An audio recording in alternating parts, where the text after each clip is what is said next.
418 million. That's right. That's the lawsuit. 6% commission. That's the other clickbait. That's all the things you've been hearing and circling around. I can't tell you when it first was put out there within the last week, how many of my clients and dear friends sent me a text, sent me an email saying, did you see this? Did you see that? By the way, I love it when people from different industries send it to me because it helps me to be aware of what is the consumer seeing? What are they thinking about?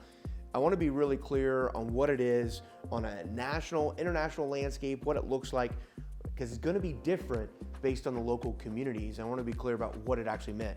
So this lawsuit is perhaps going to be finalized in July. It'll probably be appealed. There's a lot of things. But what was it really saying? It was talking about commission and decoupling the commission. Let me give you a little history in real estate that most people don't know. Do you know most real estate practitioners have been in the business for less than 10 years? Less than 10 years, they haven't even seen more than one cycle. So I want to bring it back to, we've been selling real estate since 1983, over 4 decades, multiple cycles, and we've seen a lot of different things. As a matter of fact, we were selling real estate before there ever was buyer agency. And I think it's important for the consumer to even understand what that means. So let's track back. If we go back in time to how it used to be done, there was what's called sub-agency. So here's the challenge. There was a listing agent who represented the seller. There was another agent, perhaps, who found a buyer. Well, at that time, there was no buyer agency. So that agent showed the property, helped the buyer write a contract, yet was a sub-agent. Sub-agent means that the agent, listing agent and sub-agent were only working for the seller. And that's why the seller was paying both commissions, because they were only working for the seller. Here's the problem. The buyer felt that that sub-agent was their agent. Fast forward lawsuit after lawsuit after lawsuit, then we came out with a thing called buyer agency. That's right, an agent representing the buyer, which made sense. Now they had their own protection and someone representing them. And within the structure, not only was it being paid to the listing agent, it was also paying to the buyer agent, all from the seller. What really wasn't from the seller, it was out of the full sales price. So if you've spoken with a top buyer agent within the last 10 years, they would say that the commission is paid for it out of the seller's net proceeds. Why? Because it's part of the sale. So what actually ends up happening with this decoupling of commission? What does that look like? There's multiple things we want to uncover and say what this is. So there's 3 things you need to know. Who is behind it, right? Who does it help? Who does it hurt? What are those things? So who's behind it? Well, the masks haven't been revealed yet, but guaranteed it's attorneys. Attorneys want to earn money from all these lawsuits. Why are the big real estate companies going and saying, hey, we'll agree to this term or that term? Because they want to stop all the copycat lawsuits. That's why. Also, Wall Street and hedge funds are a big part of this. Why? Most consumers don't know this. Over the last 5 to even 7 years, they've been buying up all these residential properties.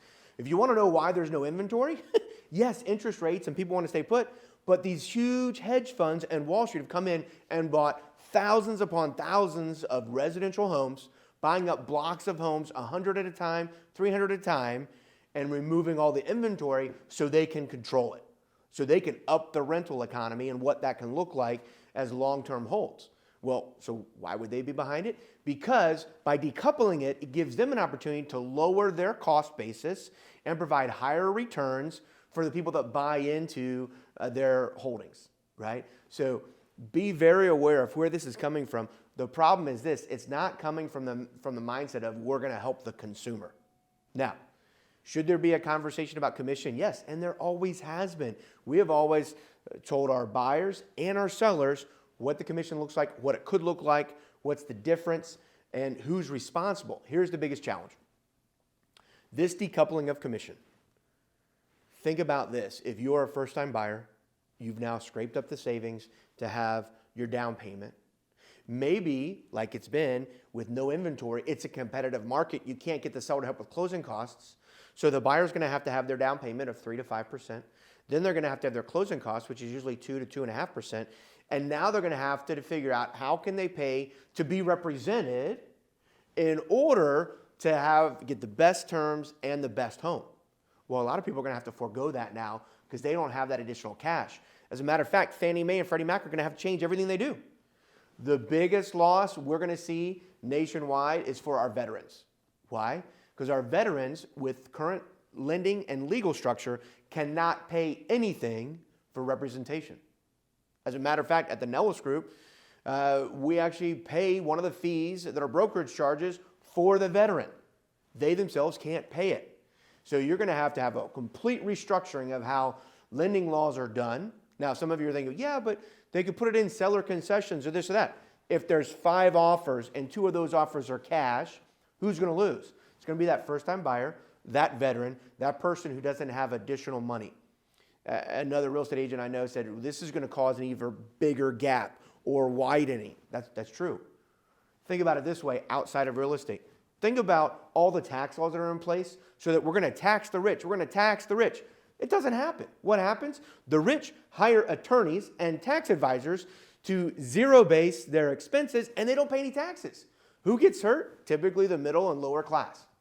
Who gets hurt with this decoupling? Primarily, it's going to be the buyers that don't have the additional income to get the best representation. Now, near term, short term, some of you as a seller, you're thinking, well, hey, this is great. I don't have to pay out to somebody else. Absolutely. And by the way, the sellers have always been able to choose that. It also means that they're going to function more like a for sale by owner in the fact that we're not attracting all of the market or all of the buyers that could be potentially represented. Prior to that announcement, I can tell you that the National Association of Realtors statistic is that over 84% of the buyers today are represented. So if you're looking at this from a seller's perspective, which we've counseled our sellers on, it's that how do you sell for the highest premium? You do it by offering compensation or concessions to bring in every buyer possible. As we're looking at all the homes, by the way, we've sold over 4,600 homes in the local DMV. I think we know what we're doing. As we looked at the structure and what it can look like, when you compare, say, a for sale by owner, someone who says, you know, I don't want any representation, but I'll pay out X. Compare that to what it performs if they hired their own listing agent and they did max exposure. The stat is amazing that they make more money by going through a competent, high-end listing agent like the Nellis Group. So what I want you to focus on is who wins, who loses. So in the near term, the seller potentially wins because it's decoupled and they may not have to pay out, but they also may not get as much exposure and the highest price for their home. Some of you might think, well, yeah, but James, but as a buyer, if every home's selling for $1 million in that community, and now they're not paying for me to have representation, then obviously they're going to take $30,000 off the price and they're going to offer it for $970,000. No, that's not what's going to happen.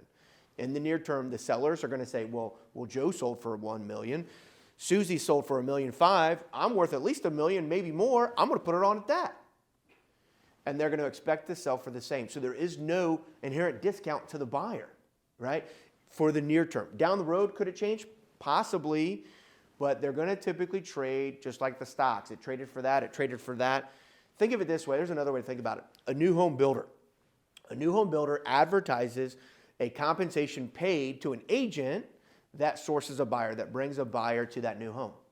Now, if that buyer goes without an agent and just buys the home from the new home builder, they get no representation and they don't get a different discount. Guess who makes that extra money? The new home builder. And they may or may not be transparent with that, but it just goes to the net of the new home builder. So if you're a buyer looking at this, they're not going to discount the sales price to allocate for you having your own funds to pay for your representation. The seller in the near term is just going to make more money. So where does the lawsuit leave us? And what should you be thinking about? If you're a consumer, the great thing is regardless of the level of real estate agent you're using, they now have to have the conversation. At the Nellis Group, we've been having this conversation for 4 decades so that buyers and sellers know who's being compensated and how, and what does that look like. Beyond that, for real estate agents, you need to know, you need to be sharper in how you communicate and how you position properties and the way to actually properly expose a listing to get the highest amount for your client. So regardless of who you represent, we're excited at the Nellis Group to continue to help sellers, buyers, and investors throughout the DMV and beyond.